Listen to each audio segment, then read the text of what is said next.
Live from Studio 5 in New York City, this is the News at 6. It is Monday night. Good evening, everyone. I'm Ernie Anastas. We thank you very much for joining us again, of course, and we're going to check the headlines for you coming up in just a minute. But first tonight, a story that impacts all of us, keeping track of mental health in the workplace. The brutal murders last week of two journalists in Virginia sparked renewed interest in the subject and many questions. What are the warning signs all employers and co-workers should look out for, and what to do about it? Antoine Lewis begins our look tonight at a current issue up front. Documents have emerged showing that Vester Flanagan was ordered by bosses at WDBJ to seek mental health treatment after repeated instances of threatening and/or unsettling workplace behavior.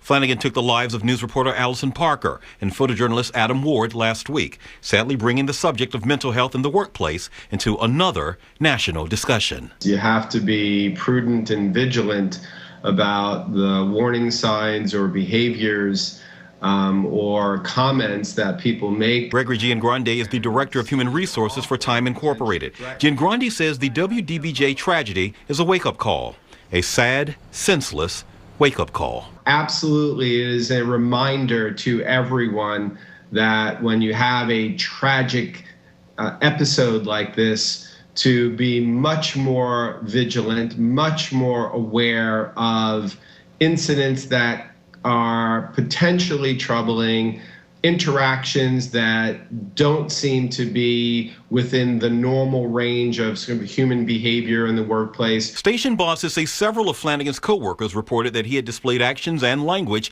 that upset them enough to report it to newsroom managers. After repeated efforts to him about controlling his anger, WDBJ fired him in July of 2013. He had to call the police to escort him out of the building. It's the rare exception that when someone is fired, they're escorted out of the building to begin with, let alone a police escort.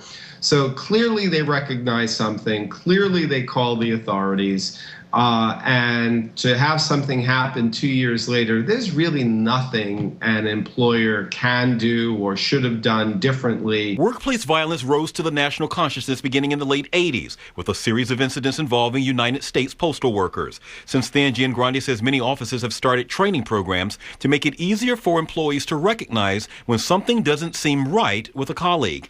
He adds that the WDBJ tragedy has forced companies to pay closer attention to their own policies to minimize any chances of what happening last week in Roanoke from happening again. You can't help but talk about something like this and just re-examine what you're doing and making sure you're doing everything you can to create a safe work environment. Antoine Lewis, Fox 5 News.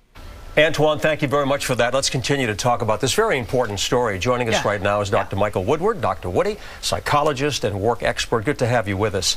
You know, I know you know a lot about what's going on. This is your field, and I understand that a recent survey really pointed out some alarming facts about violence in the American workplace. Share that with us. Yeah, according to the Violence in the American Workplace survey, over 50% of American workers have been exposed to some sort of violence at work, and OSHA claims that nearly 2 million people every year are actually victims of workplace violence. So this is a serious issue, and it's going on, not always to the level like what we saw last week, but it is serious. It is serious, something that we have to deal with. Now let's talk about, I know it's hard to really predict what's going to happen, but what do you look for? What are those warning signs? Sure, and like you said, you know, what we saw last week is a terrible, horrible thing, and very difficult to predict or know that's going to happen. Sure. But you know, with a lot of other types of violence and more lower grade things, there are things you do need to pay attention to.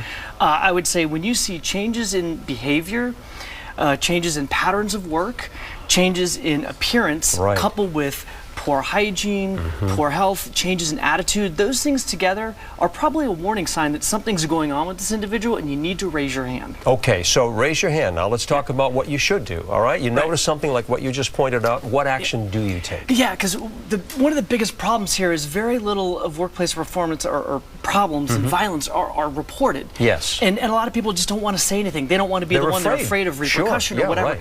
So go to your boss, go to your HR representative, or if your company has a hotline, call that hotline, but make sure you do something, because what happens is if you don't catch it early, it festers, it grows, it gets worse, and you don't want that to happen. So don't be afraid to say something, but go to your boss or HR person And first. don't get directly involved in all of this. Okay, there also are some assistance programs for employees, right? A lot of companies have that. Yeah, I think it's a great program to have. They refer to them as EAPs, or Employee Assistance Programs, where they'll have hotlines you can call in. And, whether it's something, the issue you're experiencing yourself, you're having trouble at home or at work, you can call and get a counselor to talk to you.